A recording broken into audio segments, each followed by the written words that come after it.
a working mother look like? If you ask the internet, this is what you'll be told. Never mind that this is what you'll actually produce if you attempt to work at a computer with a baby on your lap. But no, this is a working mother. You'll notice a theme in these photos. We'll look at a lot of them. That theme is amazing natural lighting, which, as we all know, is the hallmark of every American workplace. There are thousands of images like these. Just put the term working mother into any Google image search engine, stock photo site. They're all over the internet. They're topping blog posts and news pieces. And I've become kind of obsessed with them and the lie that they tell us and the comfort that they give us, that when it comes to new working motherhood in America, everything's fine. But it's not fine. As a country, we are sending millions of women back to work every year, incredibly and kind of horrifically soon after they give birth. That's a moral problem, but today I'm also going to tell you why it's an economic problem. I got so annoyed and obsessed with the unreality of these images, which look nothing like my life, that I recently decided to shoot and star in a parody series of stock photos that I hoped the world would start to use, just showing the really awkward reality of going back to work when your baby's food source is attached to your body. I'm just going to show you two of them. Nothing says give that girl a promotion like leaking breast milk through your dress during a presentation.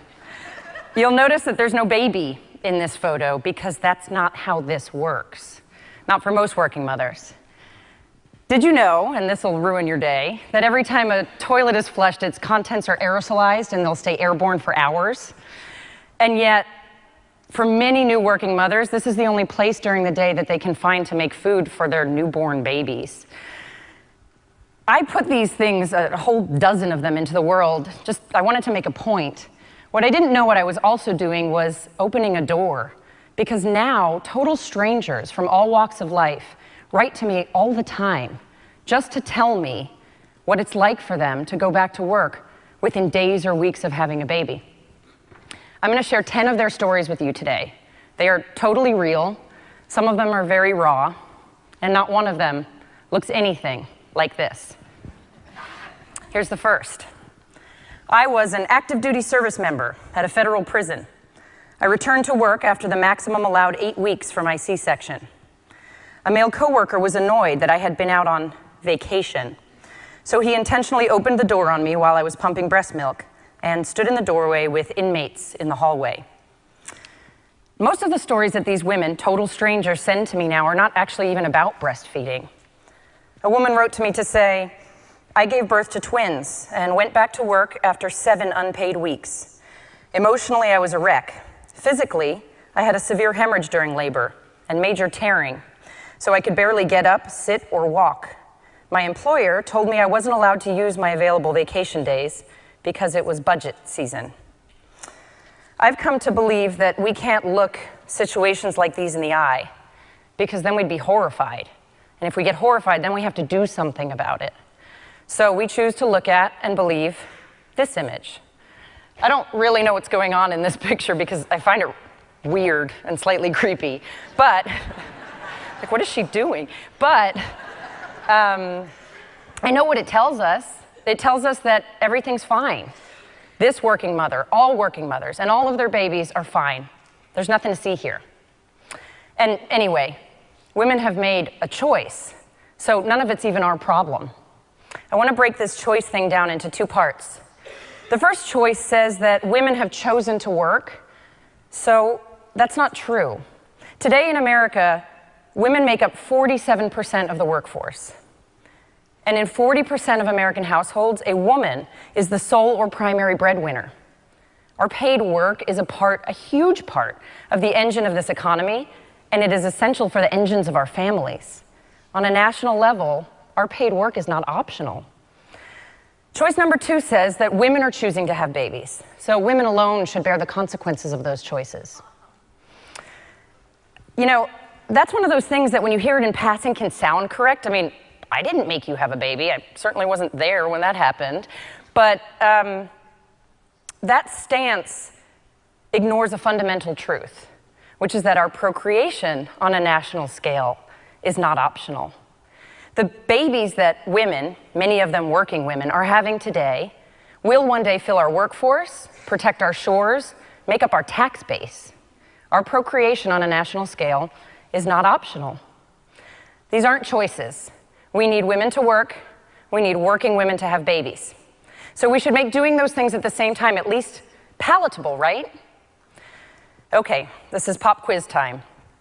What percentage of working women in America do you think have no access to paid maternity leave? 88%. 88% of working mothers will not get 1 minute of paid leave after they have a baby. So now you're thinking about unpaid leave. It exists in America. It's called FMLA. It does not work. Because of the way it's structured, all kinds of exceptions, half of new mothers are ineligible for it. Here's what that looks like. We adopted our son. When I got the call the day he was born, I had to take off work. I had not been there long enough to qualify for FMLA, so I wasn't eligible for unpaid leave. When I took time off to meet my newborn son, I lost my job. These corporate stock photos hide another reality, another layer. Of those who do have access to just that unpaid leave, most women can't afford to take much of it at all. A nurse told me I didn't qualify for short-term disability because my pregnancy was considered a pre-existing condition. We used up all of our tax returns and half of our savings during my 6 unpaid weeks. We just couldn't manage any longer. Physically, it was hard, but emotionally, it was worse. I struggled for months being away from my son. So this decision to go back to work so early, it's a rational economic decision driven by family finances. But it's often physically horrific because putting a human into the world is messy. A waitress told me, with my first baby, I was back at work 5 weeks postpartum. With my second, I had to have major surgery after giving birth. So I waited until 6 weeks to go back. I had 3rd-degree tears. 23% of new working mothers in America will be back on the job within 2 weeks of giving birth. I worked as a bartender and cook, average of 75 hours a week while pregnant. I had to return to work before my baby was a month old, working 60 hours a week. One of my coworkers was only able to afford 10 days off with her baby. Of course, this isn't just a scenario with economic and physical implications. Childbirth is, and always will be, an enormous psychological event. A teacher told me, I returned to work 8 weeks after my son was born. I already suffer from anxiety, but the panic attacks I had prior to returning to work were unbearable. Statistically speaking, the shorter a woman's leave after having a baby, the more likely she will be to suffer from postpartum mood disorders like depression and anxiety. And among many potential consequences of those disorders, suicide is the 2nd most common cause of death in a woman's first year postpartum. Heads up that this next story, I've never met this woman, but I find it hard to get through. I feel tremendous grief and rage that I lost an essential, irreplaceable, and formative time with my son. Labor and delivery left me feeling absolutely broken. For months, all I remember is the screaming. Colic, they said. On the inside, I was drowning. Every morning, I asked myself how much longer I could do it. I was allowed to bring my baby to work. I closed my office door while I rocked and shushed and begged him to stop screaming so I wouldn't get in trouble. I hid behind that office door every damn day and cried while he screamed. I cried in the bathroom while I washed out the pump equipment. Every day I cried all the way to work and all the way home again. I promised my boss that the work I didn't get done during the day, I'd make up at night from home. I thought, there's just something wrong with me that I can't swing this. So those are the mothers. What of the babies? As a country, do we care about the millions of babies born every year to working mothers? I say we don't. Not until they're of working and tax-paying and military serving age. We tell them we'll see them in 18 years, and getting there is kind of on them. One of the reasons I know this is that babies whose mothers have 12 or more weeks at home with them are more likely to get their vaccinations and their well checks in their first year. So those babies are more protected from deadly and disabling diseases. But Those things are hidden behind images like this. America has a message for new mothers who work and for their babies.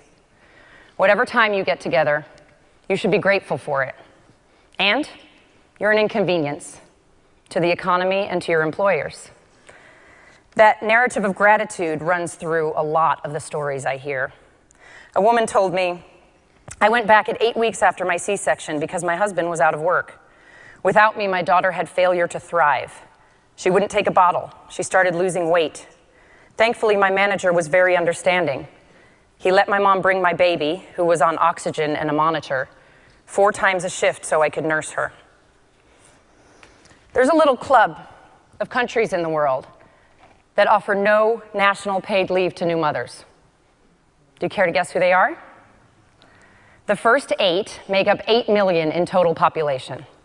They are Papua New Guinea, Suriname, and the tiny island nations of Micronesia, Marshall Islands, Nauru, Niue, Palau, and Tonga. Number 9 is the United States of America with 320 million people. Oh, that's it. That's the end of the list. Every other economy on the planet has found a way to make some level of national paid leave work for the people doing the work of the future of those countries. But we say, we couldn't possibly do that. We say that the market will solve this problem, and then we cheer when corporations offer even more paid leave to the women who are already the highest educated and highest paid among us. Remember that 88%? Those middle and low-income women are not going to participate in that.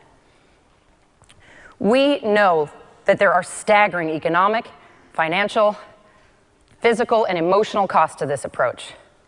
We have decided, not an accident, to pass these costs directly onto working mothers and their babies. We know the price tag is higher for low-income women, therefore disproportionately for women of color. We pass them on anyway. All of this is to America's shame, but it's also to America's risk, because what would happen if all of these individual so-called choices to have babies started to turn into individual choices not to have babies? One woman told me, "New motherhood is hard. It shouldn't be traumatic. When we talk about expanding our family now, we focus on how much time I would have to care for myself and a new baby. If we were to have to do it again the same way as with our first, we might stick with 1 kid." The birth rate needed in America to keep the population stable is 2.1 live births per woman. In America today, we're at 1.86. We need women to have babies, and we are actively disincentivizing working women from doing that. What would happen to workforce, to innovation, to GDP, if one by one, the working mothers of this country were to decide that they can't bear to do this thing more than once? I'm here today with only one idea worth spreading, and you've guessed what it is. It is long since time for the most powerful country on earth to offer national paid leave to the people doing the work of the future of this country and to the babies who represent that future. Childbirth is a public good. This leave should be state subsidized. It should have no exceptions for small businesses, length of employment, or entrepreneurs. It should be able to be shared between partners. I've talked today a lot about mothers, but co-parents matter on so many levels. Not one more woman should have to go back to work while she is hobbling and bleeding. Not one more family should have to drain their savings account to buy a few days of rest and recovery and bonding. Not one more fragile infant should have to go directly from the incubator to daycare because his parents have used up all of their meager time sitting in the NICU. Not one more working family should be told that the collision of their work, their needed work, and their needed parenthood is their problem alone. The catch is that when this is happening to a new family, it is consuming. And a family with a new baby is more financially vulnerable than they've ever been before. So that new mother cannot afford to speak up on her own behalf. But all of us have voices. I am done having babies. And you might be pre-baby, you might be post-baby, you might be no baby. It should not matter. We have to stop framing this as a mother's issue or even a women's issue. This is an American issue. We need to stop buying the lie that these images tell us. We need to stop being comforted by them. We need to question why we're told that this can't work when we see it work everywhere all over the world. We need to recognize that this American reality is to our dishonor and to our peril. Because this is not, and this is not what a working mother looks like.